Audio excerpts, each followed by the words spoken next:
Bom dia, meus queridos alunos do sétimo ano. Aqui é o professor Adilon Pimentel, professor de ciências de vocês da Escola Nália Simões.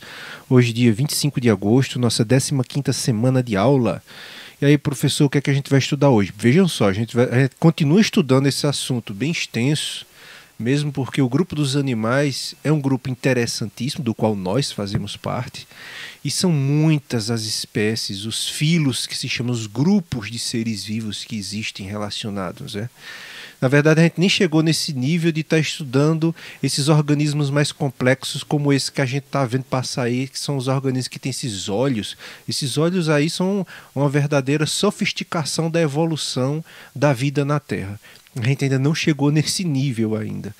A gente ainda está nas espécies, na verdade, nos filos de grupos de seres, de animais, na verdade, animais, que são os mais simples. Vocês devem lembrar que a gente começou estudando ali os poríferos, que são considerados os animais mais simples da Terra, né, que são as esponjas do mar.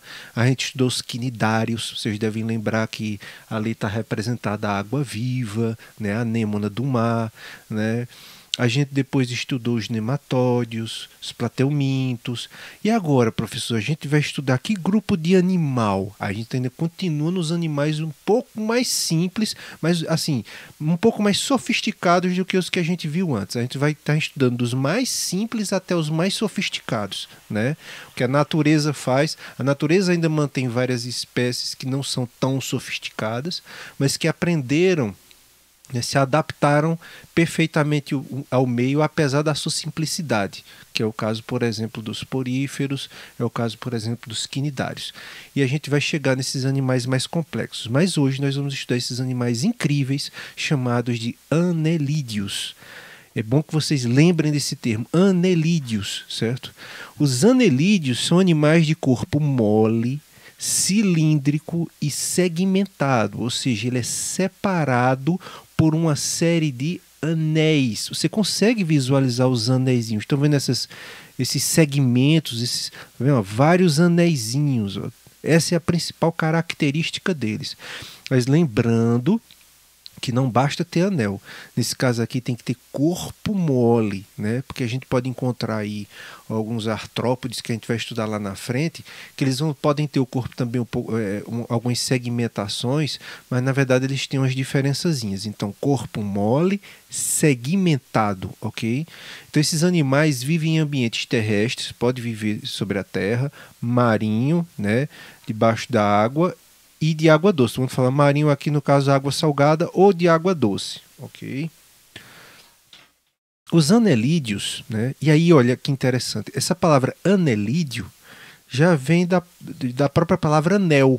Quer dizer, o corpo deles é segmentado, né? Tem esse segmentado significa ali meio que possuir segmentos, partes, né? Que formam anéis. Então, anel deu origem à palavra anelídeos. Podem ser divididos em 3 grupos. Vamos lá, eu sei que são nomezinhos complicados, mas a gente vai aprender cada um desses 3 grupos. É o que a gente vai aprender hoje, os 3 grupos dos anelídeos.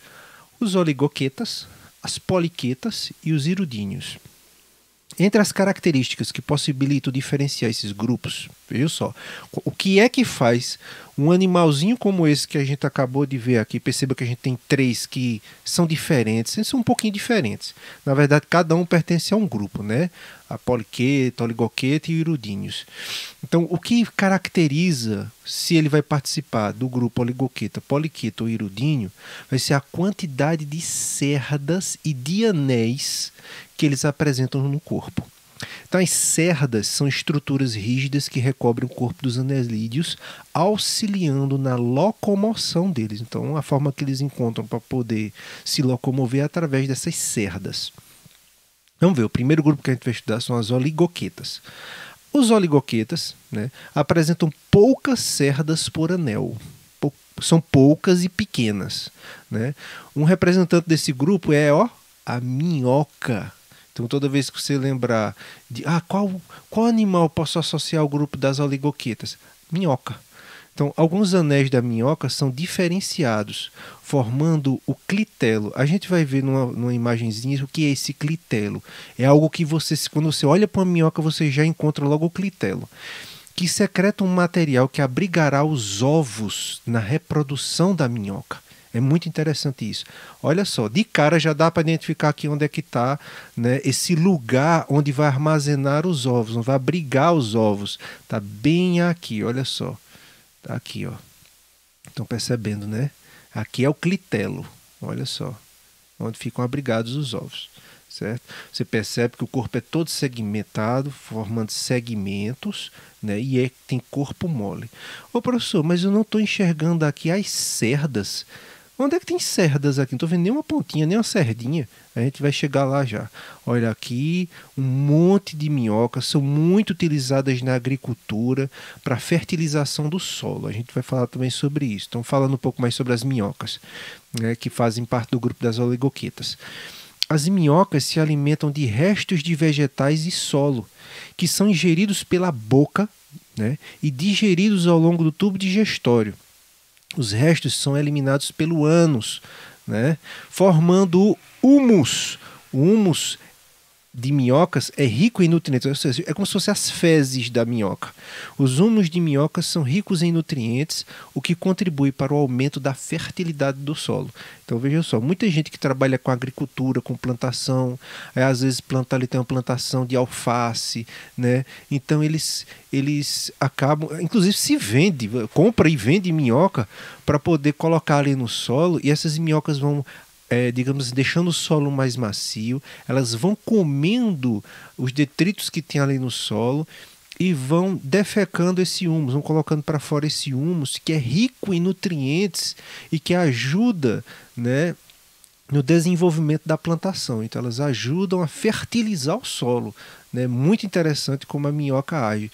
Então nunca mate uma minhoquinha, nunca faça isso com a bichinha, né? Porque a bichinha na verdade está ajudando o solo, está ajudando as plantas, está ajudando aquele micro ecossistema, né? Está ajudando ali aquele sistema, ok?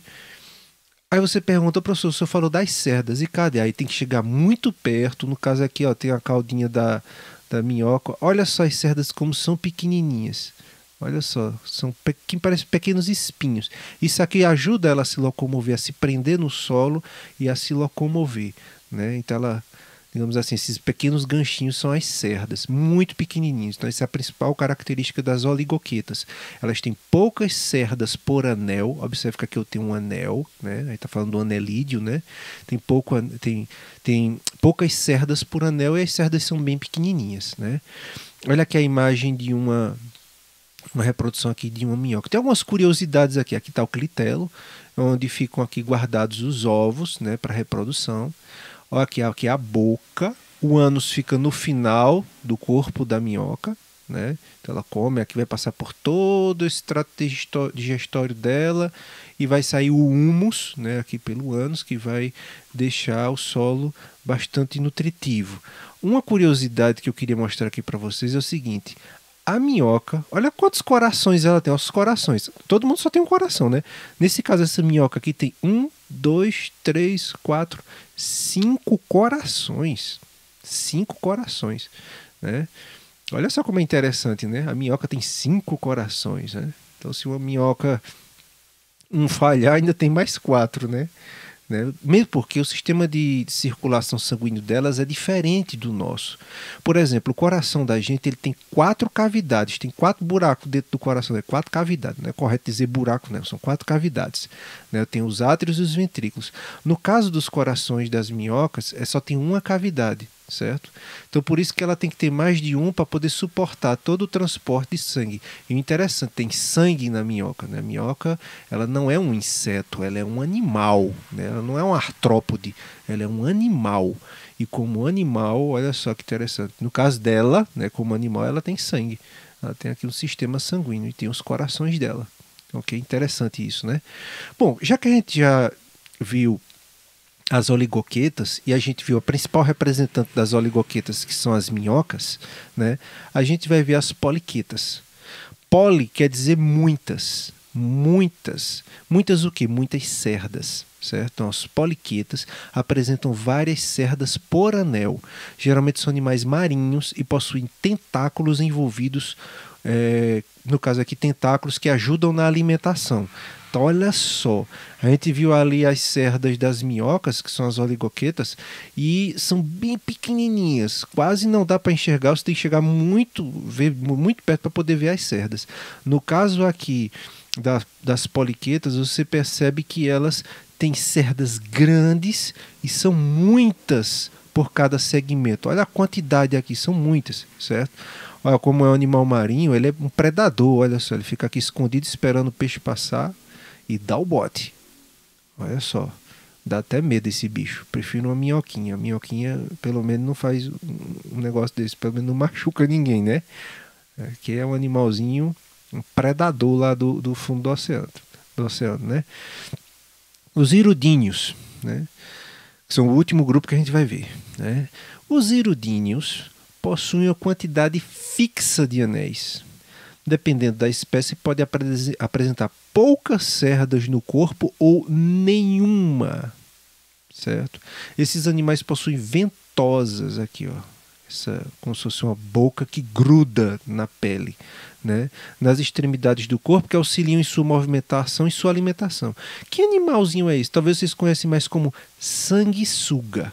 O sanguessuga, se você não tiver cuidado, ele gruda na sua pele, ele tem uma estrutura no aparelho bucal dele que abre pequenos cortes na pele e ali ele vai sugando o seu sangue, né? Então ele pode se grudar, né, na pele de alguns animais, no corpo de alguns animais, inclusive dos seres humanos, que são animais também. É preciso a gente se lembrar de vez em quando que nós somos animais. A gente às vezes fica querendo separar os animais e os seres humanos. Não, animal é animal e nós somos animais, né?